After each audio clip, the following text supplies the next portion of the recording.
तो राधा नाम तो हो तो दशरानी विचार हो तो नहीं होते कृष्ण अवतार सके जा राधे राधे नहीं होते कृष्ण अवतार सके जा राधे राधे सके जा राधे राधे जपे जा राधे राधे सके जा राधे राधे जपे जा राधे राधे वृंदावन धाम पावे सके जा राधे राधे।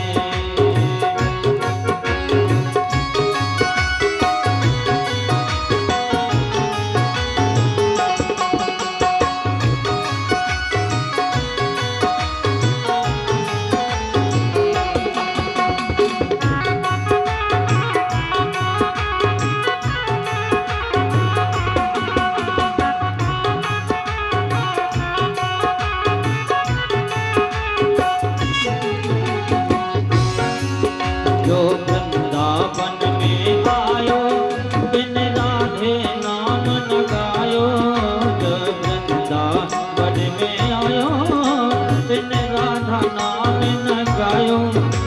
सभी लोग मीठी मीठी तालियां बजाएं और ये मानो कि हम वृंदावन में हैं। आज वृंदावन धाम है। सभी लोग मीठी मीठी ताली बजाएंगे। तो वृंदावन में आयो बिन राधा नाम न गायो वृंदावन में आयो बिन राधा नाम न गायो तेरे जीवन को धिक्कार तेरे जीवन को धिक्कार सके जा राधे राधे तेरे जीवन को धिक्कार सके जा राधे राधे सके जा राधे राधे सके जा राधे राधे जपे जा राधे राधे जनता मन धाम पावे जपे जा राधे राधे जनता मन धाम पावे जपे जा राधे राधे जनता मन धाम पावे जपे जा राधे राधे जपे जा राधे राधे जपे जा राधे राधे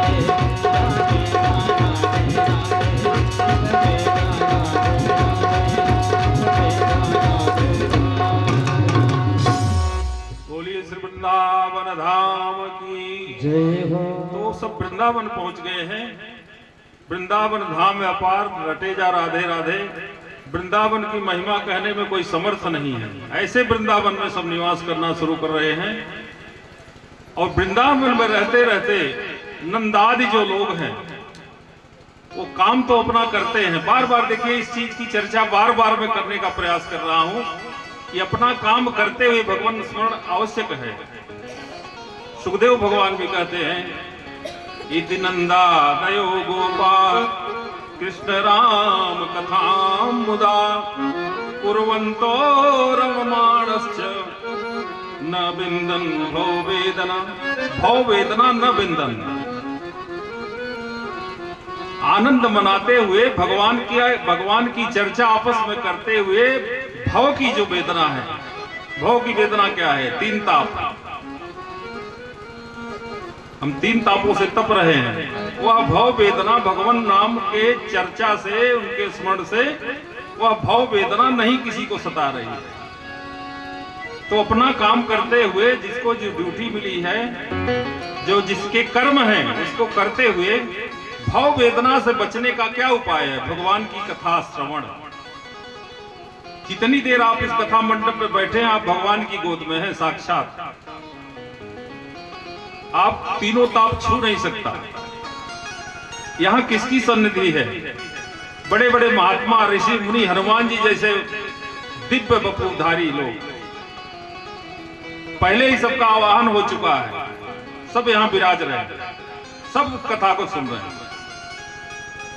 चाहे कोई अयोग्य व्यक्ति बोले, चाहे कोई योग्य व्यक्ति बोले, कैसा भी अयोग्य व्यक्ति हो, भगवान नाम जिसके मुंह से निकले वो तो परम पूजित है।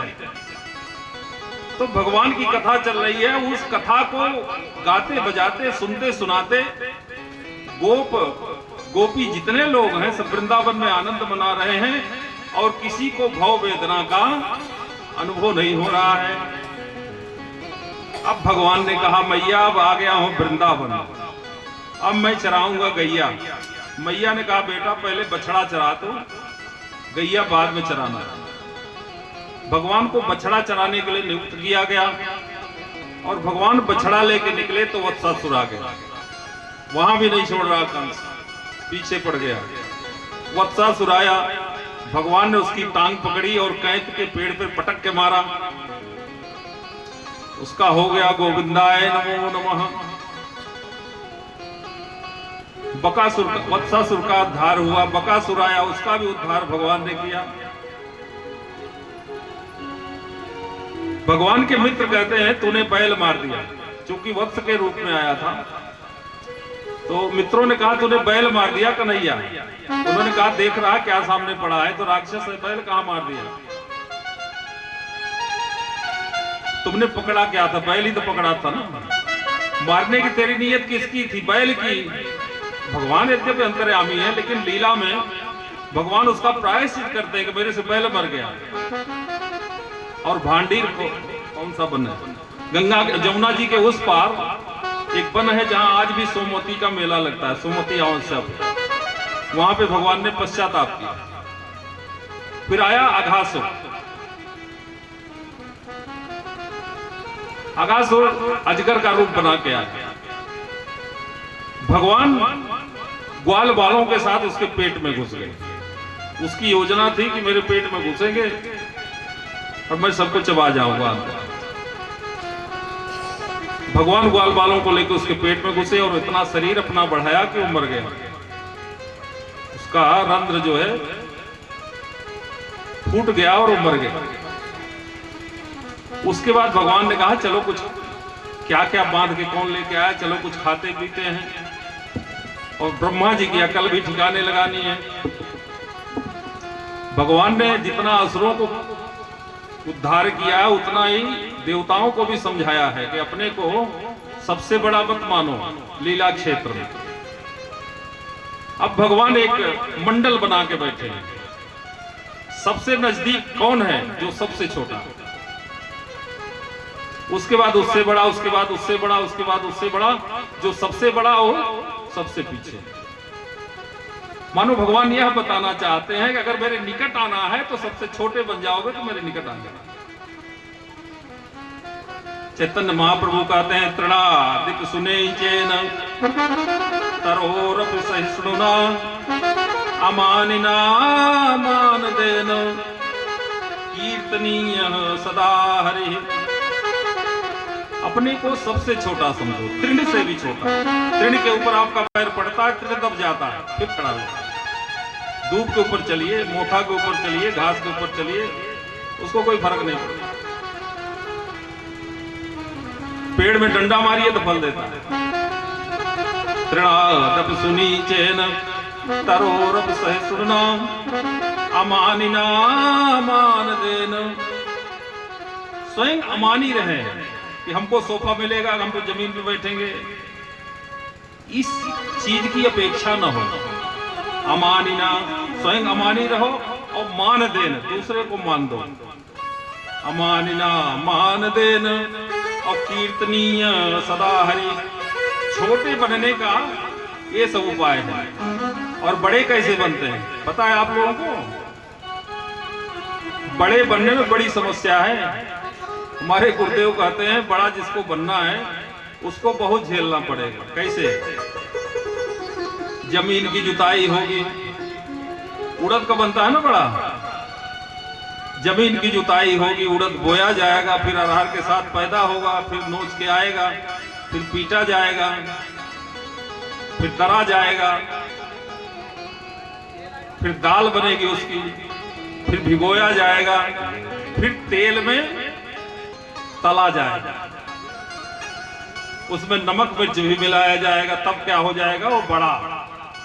तो जिसको बड़ा बनना हो, इतनी जिसके अंदर सामर्थ्य हो, कि मैं तेल में भी जलाया जा सकता हूँ, नमक मिर्च भी मुझे कोई नुकसान नहीं करेगा, वो बन जाए बड़ा। बाकी छोटे बनने में बहुत फायदा है। भगवान के निकट जाना चाहते हो तो छोटे बनने, जो सबसे छोटा रहेगा वो भगवान के सबसे निकट रहेगा। और तारीफ इस बात की कि भगवान बैठे हैं, सबसे बड़े पीछे हैं, सबसे बड़े आगे हैं, लेकिन भगवान का दर्शन सबको हो रहा है। अब ऊपर से ब्रह्मा जी हंसी बैठे देख रहे हैं कि क्या चल रहा है, बालक क्या कर रहे हैं। सुना है कि ब्रज में परब्रह्म परमेश्वर प्रकट हुए हैं, देखें तो क्या लीला चल रही है। देख रहे हैं तो यहाँ पे मंडल बना के बैठे हैं, किसी का अचार भगवान छीन के खा रहे हैं, किसी का आधा खाया हुआ लड्डू लेके खा लेते हैं, किसी की रोटी छीन लेते हैं, किसी का माखन ले लेते हैं, उसके मुंह से निकाल के खा लेते हैं। तब तो ब्रह्मा का माथा ठनक गया, ये कैसा ब्रह्म है जो हम लोगों को ध्यान में नहीं आता, अंदर घुसने की परमिशन नहीं मिलती, ऐसा ब्रह्म ग्वाल बालों का जूठा खा रहा है। इस खेल को देखकर ब्रह्मा जी ने उनके जो बछड़े दूर चल रहे थे उनको चुरा लिया, ले जाके अपने लोक में रख दिया। इधर आके दर्शन कर रहे हैं।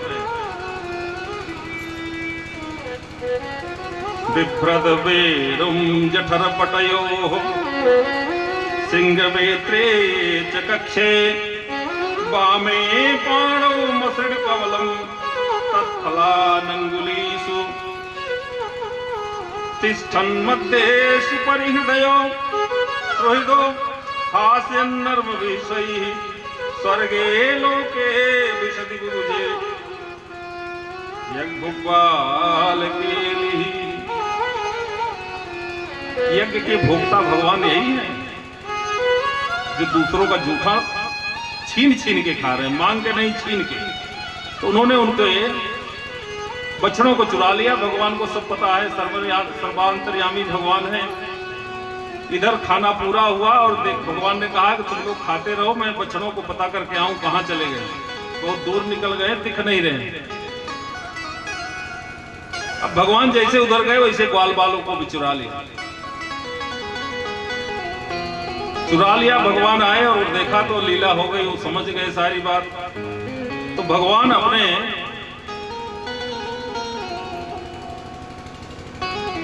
स्वयं को उन्होंने जो जैसा बछड़ा, जैसा ग्वाल, जैसी उसकी सूरत, जैसे कपड़े, जैसे उसका हाथ, जैसा पैर, सारी आकृति जैसी की तैसी एक सृष्टि का निर्माण कर यावत् पवस्त कल्प कपयुर यावत् करांघ्रियादिकम यावत् यष्टि विशाल वेणु दलसिक यावत् विभूषांबरम यावत् चीर गुणाविदाकृतिवयो यावत् विहारादिकम सर्वं विष्णुमयं विरोगवतजः सर्वस्वरूपो बभौ। भगवान ने अपने को ही जैसे ग्वाल, जैसे बाल, उनका स्वभाव, उनकी अवस्था, उनके बाल, उनकी यष्टि, जो कुछ जैसा था वैसा ही भगवान ने निर्मित कर दिया। उतने ही बछड़े। अब शाम होगी तो भगवान घर जाएंगे। भगवान जा रहे हैं, भगवान आ रहे हैं। इधर वृंदावन में गर्गाचार्य आए कि अब एक ऐसा मुहूर्त आया है जिसमें जिसने अपनी कन्या का विवाह इस वर्ष भर में कर दिया उसका सुहाग अमर हो जाए। अब जितने ग्वाल बाल हैं, जिसकी बेटियां ब्याह लायक हैं, सबका ब्याह हो गया। अब जितने ग्वाल बाल हैं सब भगवान ही तो हैं। भगवान सुखदेव जब रास क्रीड़ा की बात करते हैं तो गोप बद्धु करके संबोधित करते हैं गोपियों को। गोप बद्धा, वधु है कौन? जिसका विवाह हुआ हो। इस प्रकार से गर्गाचार्य के निर्देश पर, सलाह पर सब ग्वालों ने अपनी अपनी बेटियों का विवाह उन ग्वाल बालों से कर दिया जो अभी भगवान के रूप में। एक अंतर्भाव यह भी है कि भगवान पद्मा गाय का दूध मुंह लगाकर पीते हैं थन से। और गायों को बड़ी ईर्ष्या होती है, उनकी बड़ी कामना यह रहती है कि भगवान मेरा भी ऐसा क्या दुग्ध पान करेंगे। अब वही भगवान बछड़े बने। पद्मा गाय का तो स्वयं पीते हैं, अब वह जो सामान्य गौए हैं उनके जो बछड़े हैं वह भी भगवान बनकर उन गायों का दूध पी रहे हैं। उनकी भी कामना की पूर्ति हो रही है। और सारी गोपियां जो हैं उस समय ब्याह लायक, उनका ब्याह हो जा रहा है भगवान के साथ। इस तरीके से एक वर्ष आते जाते हो गए।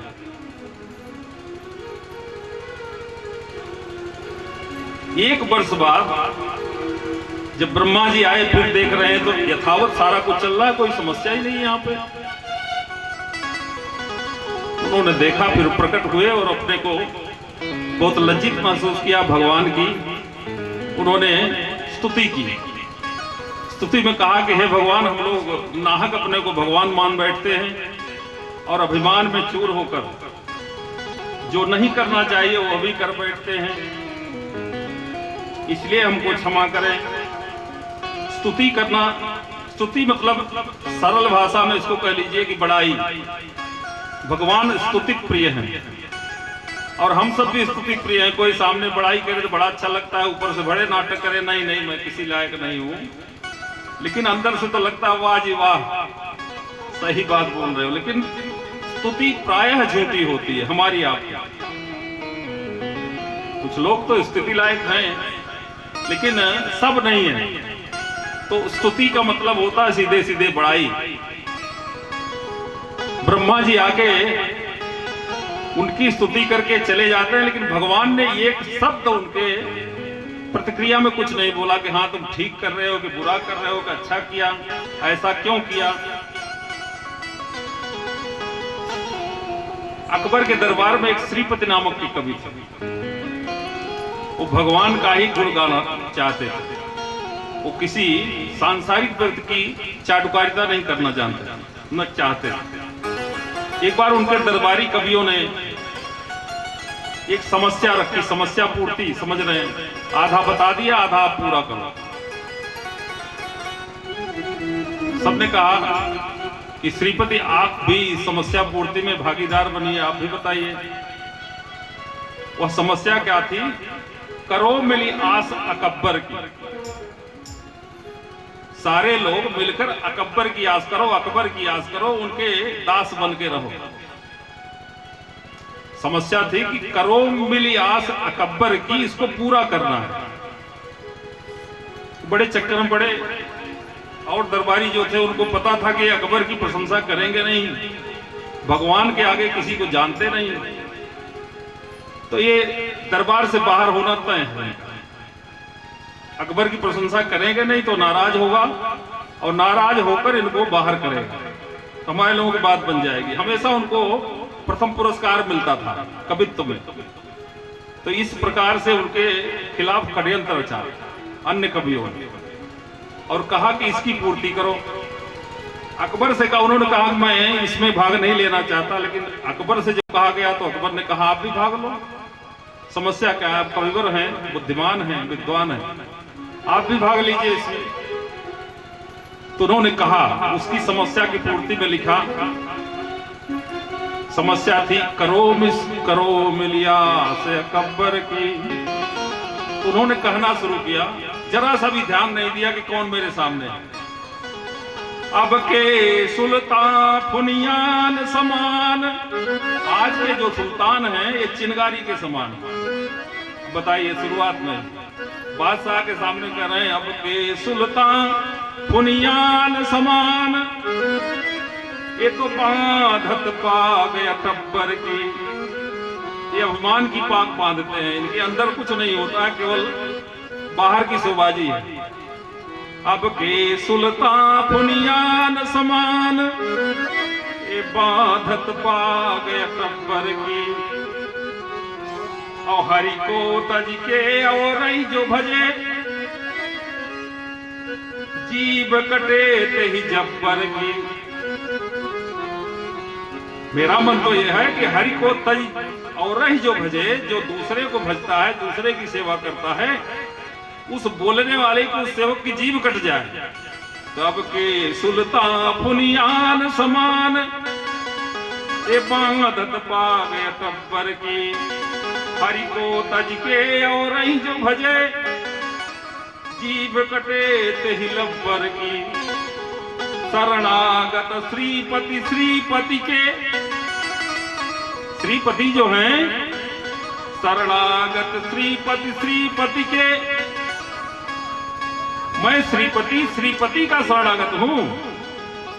मैं क्या जानूं अकबर कौन है? शरणागत श्रीपति के और त्रास नहीं काऊ जब्बर की। मुझे किसी का डर नहीं है। मैं भगवान का शरणागत भक्त हूं, मुझे किसी का डर नहीं है। शरणागत श्रीपति के त्रास नहीं काऊ जब्बर की।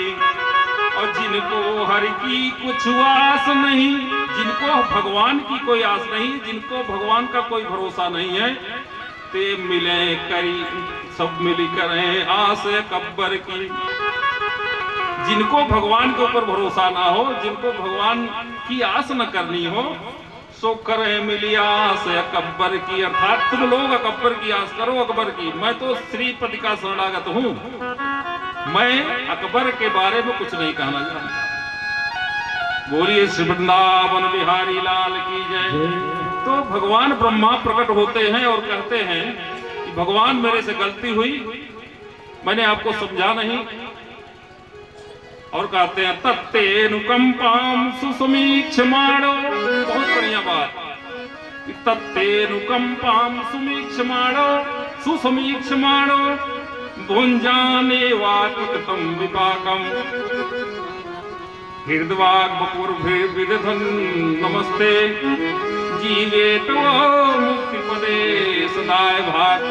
दाय भाग का मतलब होता है उत्तराधिकारी। भगवान की कृपा को देखते हुए सामने ऐसे भगवान की कहो कि अरे भगवान कितनी कृपा है कि आज सत्संग हाल में बैठने का अवसर मिला।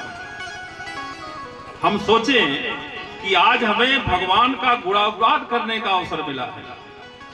आप सोचें कि भगवान की वाणी, भगवान की कथा सुनने का अवसर मिला है।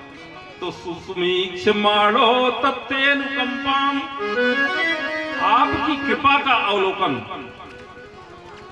और भुंजाने वात्मकृतम विपाकम, और जो भुगत रहे हम अच्छा या बुरा, वह सब अपना किया हुआ है।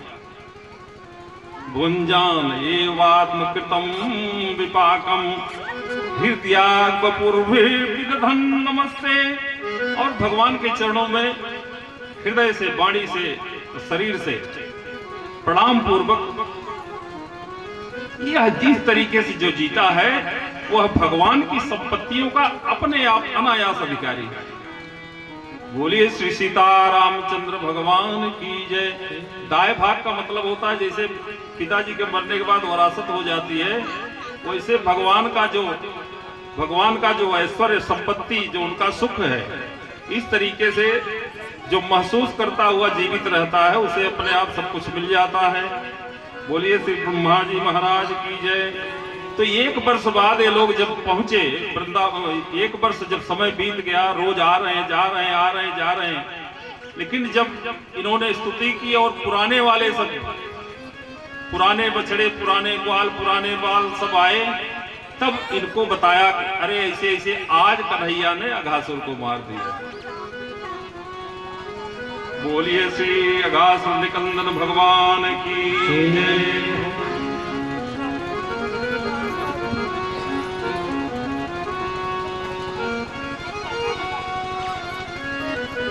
इसके बाद भगवान गायों के रक्षण के लिए काली को ठीक करने के लिए जमुना के तट पर जाते हैं और गेंद के बहाने, कंदुक क्रीड़ा के बहाने जमुना जी में कूद पड़े। वहां जाकर देख रहे हैं तो काली सो रहा है। नागपत्नियों ने कहा तुम कौन हो? नागपत्नियों को बताया तुम्हारा पति का है, तुमसे बात नहीं करनी, तुम अपने पति को जगाओ, उनसे बात करनी है मुझे। तब तक काली जाग उठा और लपक के इनको लपेट लिया। लपक के लपेट लिया, भगवान ने झटके से उसको अपने बंधन को छुड़ाया और चढ़ गए उसके फन पर। और भगवान नाच रहे हैं उसके फन पर। काली परेशान है। परेशान होकर उसने कहा, नाग पत्नियों ने प्रार्थना की, महाराज इसको मारी मत डालो, इसको जीवित रहने दो, ये हमारा सुहाग है। भगवान ने कहा इसको जीवित रहने के लिए अलग नगर बसा हुआ है, वहां पे जाके रहे। यहाँ विष फैलाया हुआ है इसने जमुना जी में। इस जमुना जी को विषहीन करने का ही मेरा मतलब है। मैं आया हूं तो इसको विषहीन करके ही जाऊंगा। बाद में उसने बहुत प्रार्थना की कि महाराज मेरे से गलती हुई, और मैं जो आप कह रहे हो कि जाके और रहो, कहां जाऊं? मुझे भी तो कहीं कहीं रहना है। मैं भी आपकी सृष्टि का ही एक जीव हूं, आपने ही मुझे पैदा किया, आप भगवान हो, मैं आपकी सृष्टि का एक जीव हूं। स्वभाव मेरा आपका दिया हुआ है, क्रोधी स्वभाव है। इस स्वभाव को लेकर मैं पैदा हुआ हूं, तो लेके जाऊंगा कहां? अरे स्वभाव के साथ ही मुझे जीना है। तो भगवान ने कहा इस स्वभाव तुम्हारा ठीक है, स्वभाव अपना लेके जियो, लेकिन एक अलग देश तुम्हारे लिए बन गया है, अलग जगह तुम्हारी व्यवस्था है, रमणक द्वीप जाके रहो। उसने कहा महाराज गरुड़ जी का भय है, गरुड़ जी मुझे खा डालेंगे। उन्होंने कहा मैंने तुम्हारे फन पर नाचकर अपने चरणों की मोहर लगा दी, अब गरुड़ जी तुम्हें छुएंगे नहीं। बोलिए श्री वृंदावन बिहारी लाल की जय हो।